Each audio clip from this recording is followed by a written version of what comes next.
Good morning, Joel.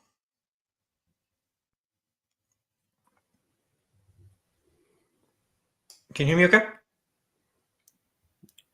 10 goes on the jack. Okay, and I'll move the 4. Hey, I'm busy. Okay, you don't need to know what I'm doing either. Okay. So just get your nose out of my business. Okay. Well, anyways, good morning, Carrie. I guess Joel was busy enjoying the smooth vapor waves of that new intro music. Yes, and this is what I do all day. I play. Yeah, it's not. You don't need to know what I do all day, Ben. It's really not your business.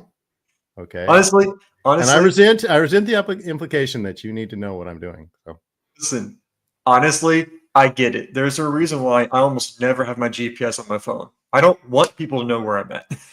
Right. Morning, Lucas. Let's give people a chance to come on in.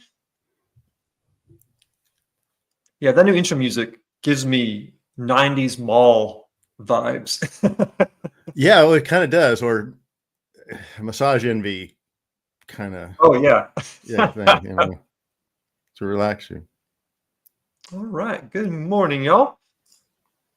Okay. All right, we'll go and get started. So, Joel, got a random question for you. Mm-hmm. If I asked you to give me 5 bullet points on what you did last week. Ben, I just told you it's none of your business what I do. It's just, who do you think you are?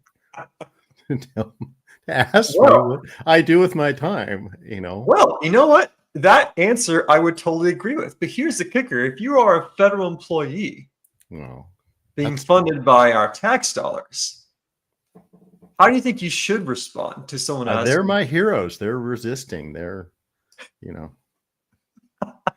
they're sticking it to the man. So as the chat starts flowing in, as a federal actually, it's funny because I have experience with this. When I was in the military, I was a federal employee. You were. Yeah. And what's funny is we didn't have to justify our existence because we were in regardless. But every single week, we had to do things every second of every day, even if it had nothing to do with our job. Like one moment, I could be actually building cargo to load into an aircraft, which is what my job was. The next moment, I could be out sweeping the sidewalk while it's raining. Okay. So point is, I was always doing something. Right. So fast forward to where I'm at now. Apparently seeing a bunch of federal employees be really irritated and mad that someone dare ask them, so what do you actually do here? Like what? Tell me what you do. Yeah, well, like I said, if I want to play solitaire or whatever, the taxpayer should just pony up. Yeah, just deal with it. It's how it's always been. Deal with it, yeah. I'm an expert in something. Right, yeah, exactly. I'm an elite. So let's get this started with this classic clip from one of the best films ever made. What you do at Initech is you take the specifications from the customers and you bring them down to the software engineers. Yes, that's right. Well, then I just have to ask, why couldn't the customers just take them directly to the software people, huh? Well, I'll tell you why. Because engineers are not good at dealing with customers. So you physically take the specs from the customer? Well, no, my secretary does that, or the fax. So then you must physically bring them to the software people. Well, no. Yeah, I mean, sometimes. What would you say you do here? So that scene is great. And I think we all can agree that beautifully describes what's happening right now. And here's the next clip to follow up with that, to show the current state of federal employees. Just tell us about this email and what it was like receiving it and what you all have talked about after getting it. Sure. I got this email Saturday afternoon, about 3 p.m., and I felt absolutely infuriated getting this email with a demand within 48 hours to provide a response on what I did within the last week or face termination. This is clearly an attempt from Elon Musk to harass and bully and intimidate the federal workforce, which is part of his broader plan to gut the federal workforce and privatize public sector services to ensure that corporations like his own can get more profit. And that makes me really angry, and my coworkers as well. I don't know.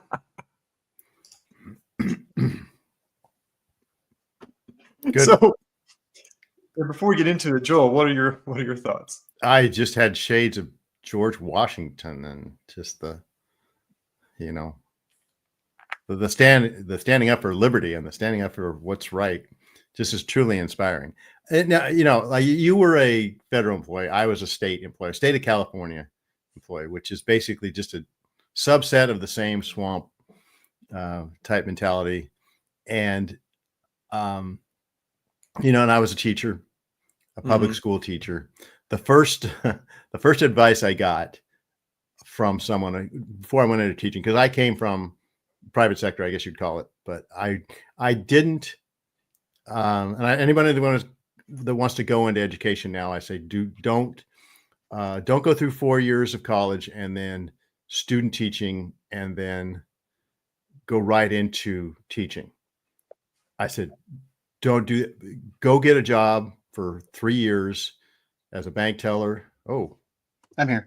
Moses has descended from the mountain. Boom. All right.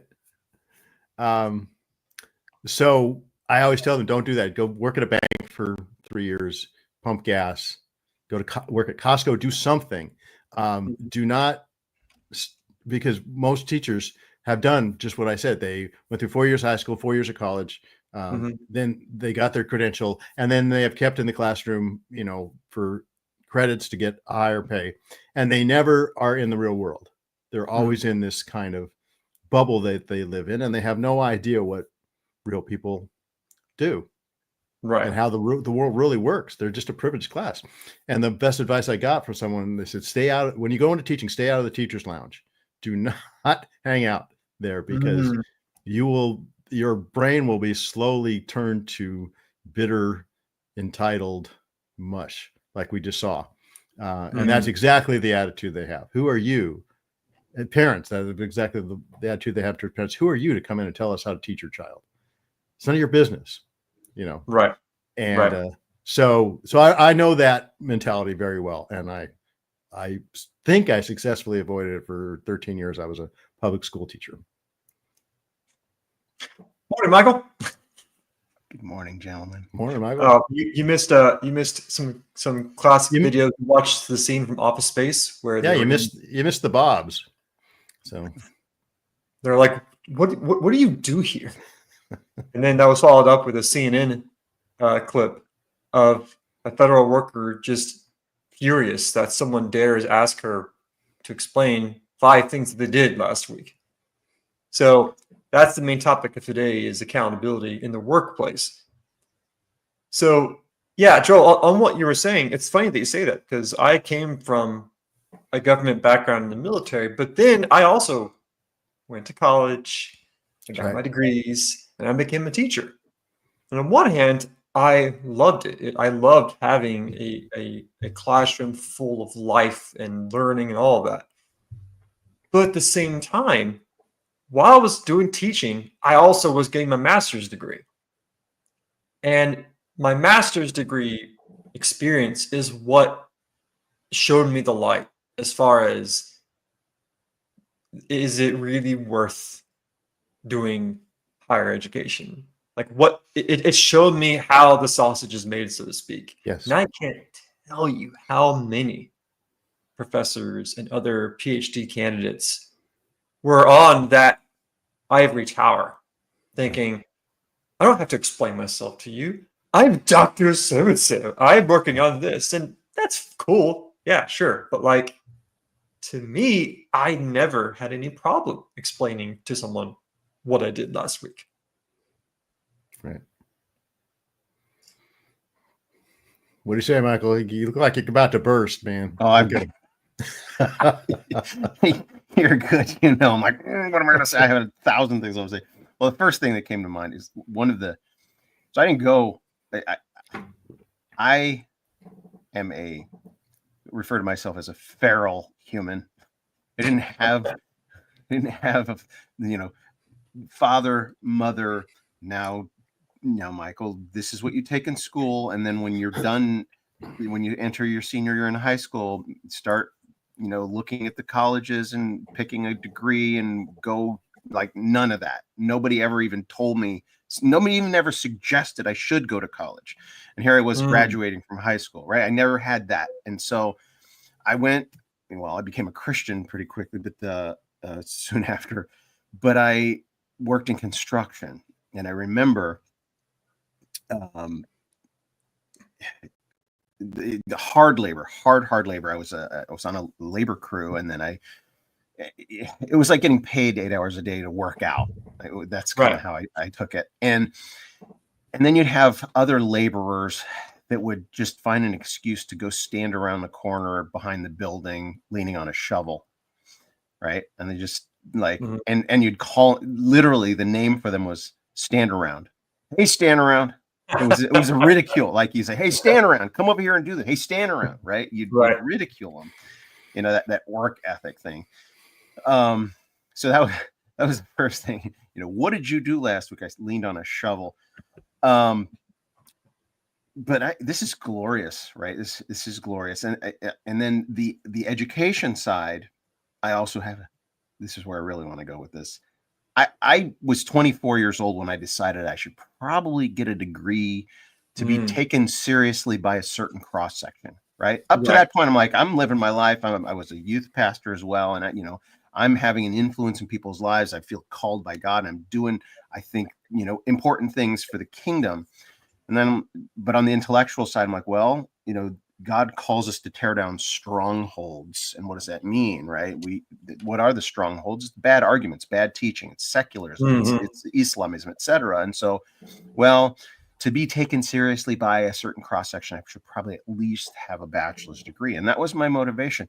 But when I got to college, I loved it. Right. I loved school. After having 7 years off of working and doing other things, I went in and I plowed through it. I got my 4-year degree in 3.5 years. Right. And would have loved to continue.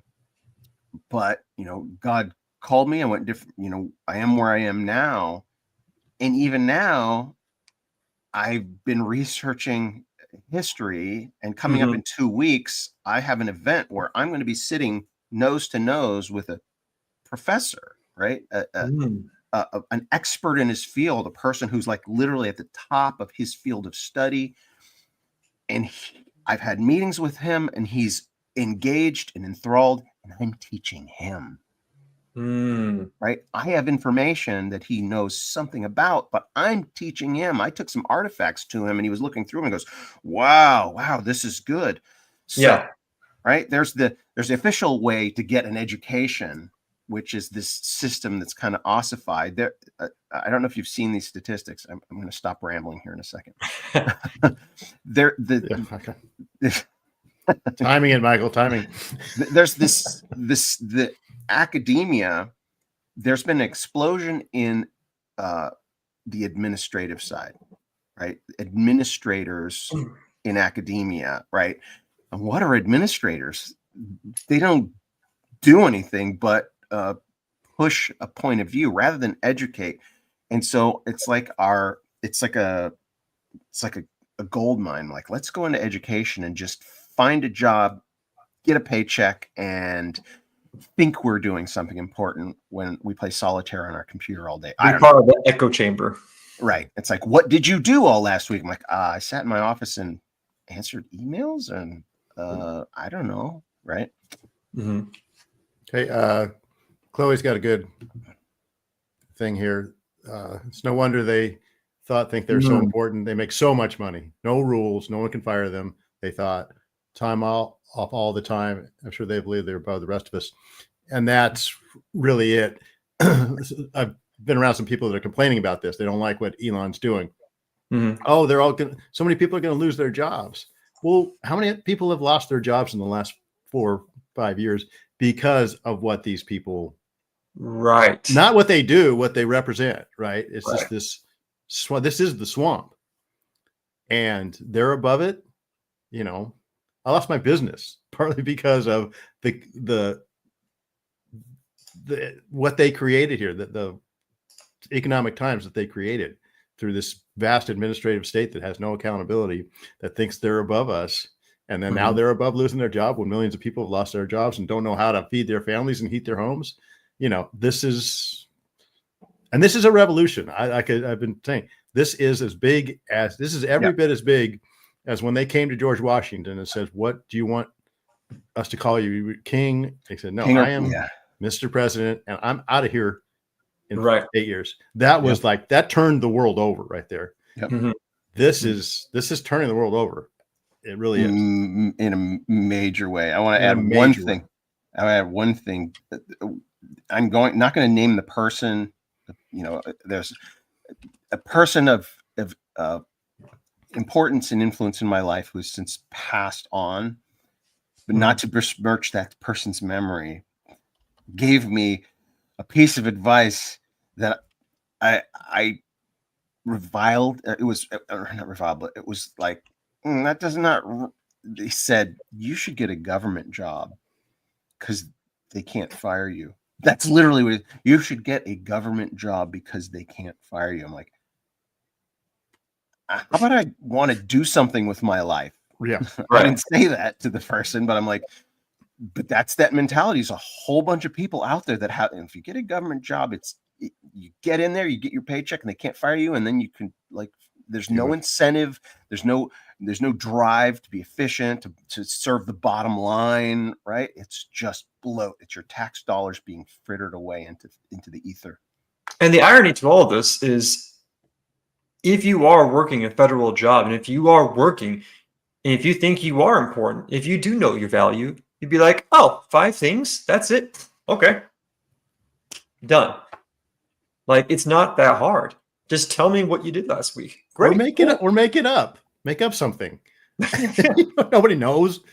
You know, Like, obviously, let's be honest. Not like there's a lot of federal workers who work their butt off constantly. Yeah, absolutely. But then again, as we're starting to see, there's a bunch of departments that have nothing. And so, to segue into the Christian aspect of all this, I found this awesome portion in 2 Timothy. And so, before, in previous videos, we covered the aspect of the military portion. But then this part is being an unashamed worker. So, Michael, if you can for me, please read for me this part right there. Verse 15. Be diligent to present yourself approved to God as a worker who does not need to be ashamed, accurately handling the word of truth.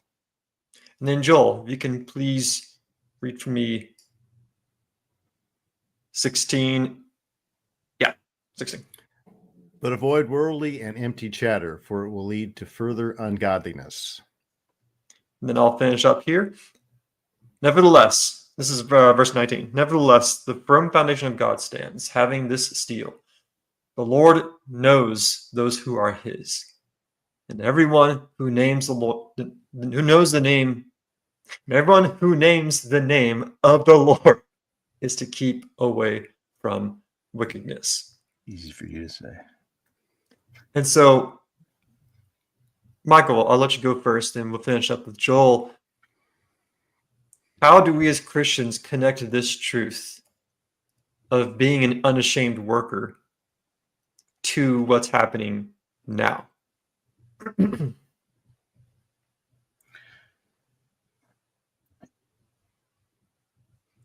A principle that probably a youth pastor that said this that it just stuck with me. If you spend all your time doing the things you should be doing, you don't have time to do the things you shouldn't be doing, right?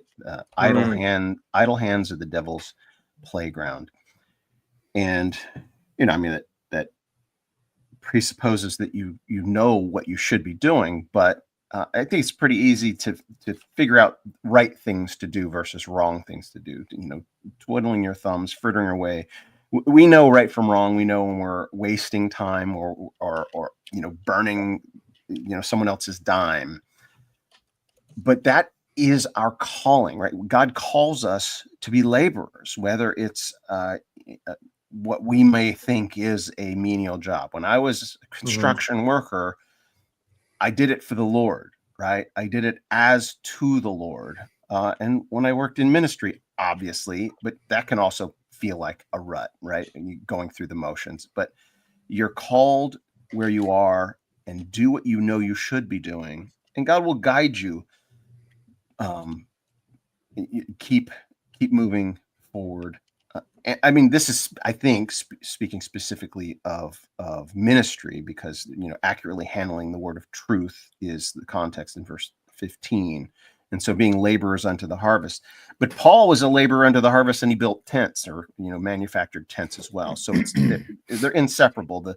The secular, or the is that the term, the mundane, or the lives we live, the jobs we do, are inseparable from our Christian walk, right? God is watching, and do everything excellently because you're glorifying God by doing it the best that you can.